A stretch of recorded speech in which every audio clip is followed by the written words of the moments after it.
everyone, so I'm back today with the Miata video. Obviously, don't make many Miata videos on this channel because they don't seem to get a lot of support, but the people who do watch them do seem to like them. In a previous video, I talked about a few reasons why daily driving a Miata is a bad idea.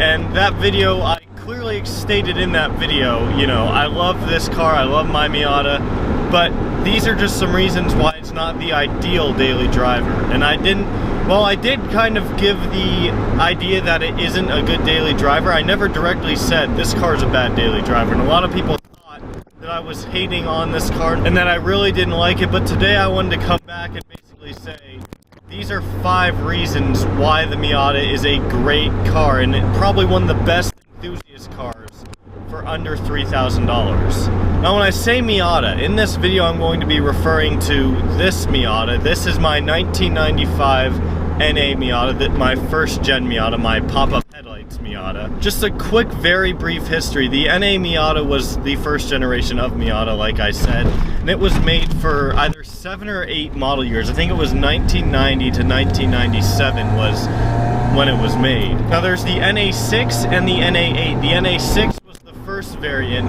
the first like 4 years up until 1993 or 1994 when they had the 1.6 liter motor, and then in 1994 they added the 1.8 liter, which is what this car is. This is a 95.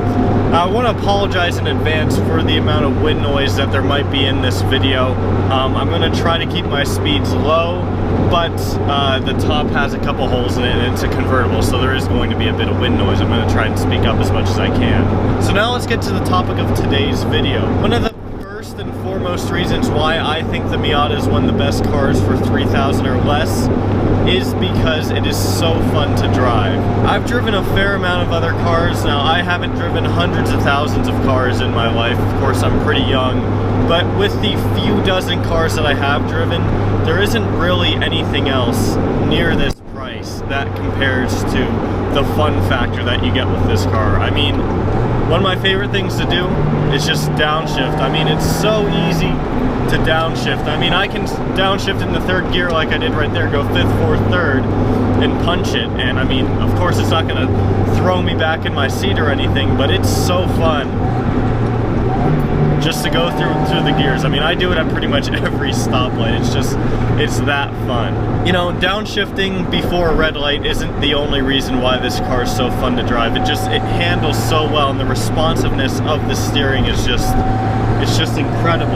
I mean, I take this car up on mountain passes quite often, and it is just so fun. Part of the reason why it's so fun to drive is because you can push this car near its limit or at its limit or to its limit every time you drive it. Because it's not a fast car, you can be on the gas and you don't have to worry about crossing or breaking any laws until you've been, you know, accelerating for 8 or 10 seconds. And you can go full throttle into a lot of turns that are not super tight because, again, the lack of power, and because this car handles so well, and this car has pretty good tires on it. So my second point, which is actually contradictive to what I said in my daily driver video, and that is that this car actually does get pretty good gas mileage. In my bad daily driver video, I mentioned how for its size and for the size of the motor it has, it doesn't get that good of gas mileage. And I said, you know, 25 mpg combined isn't very good, and a lot of people really got on me about that. They're like, that's pretty good gas mileage, and I guess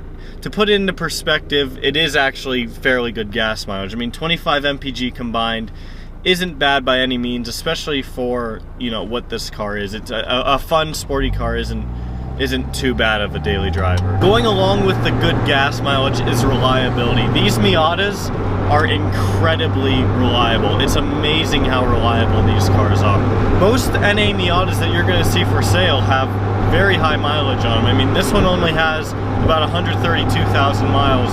A lot of Miatas out there are going to have well over 150,000 because a lot of them have been daily driven, a lot of them even north of 200,000. A lot of these cars have been daily driven for a lot of their lives because, like I said, they get fairly good gas mileage, and they're also good, reliable cars. You don't see a whole lot of Miatas broken down on the side of the road. And I mean, for a car and a chassis that's 20 years old, you still see a lot of these out there today. I think that just goes to show how reliable these cars were and how well they've held up and stood the test of time. So the fourth reason why this is such a good car for the money is cheap parts. You can get Miata parts extremely cheap, whether it be at junkyards, because there's usually a fair amount in junkyards, or just new parts in general are not very expensive. Typically Japanese brands, whether it be Mazda, Honda, Toyota, don't have very expensive parts. For those of you that also might own European cars, you'll know that generally European car parts are more expensive than something like a Mazda would be.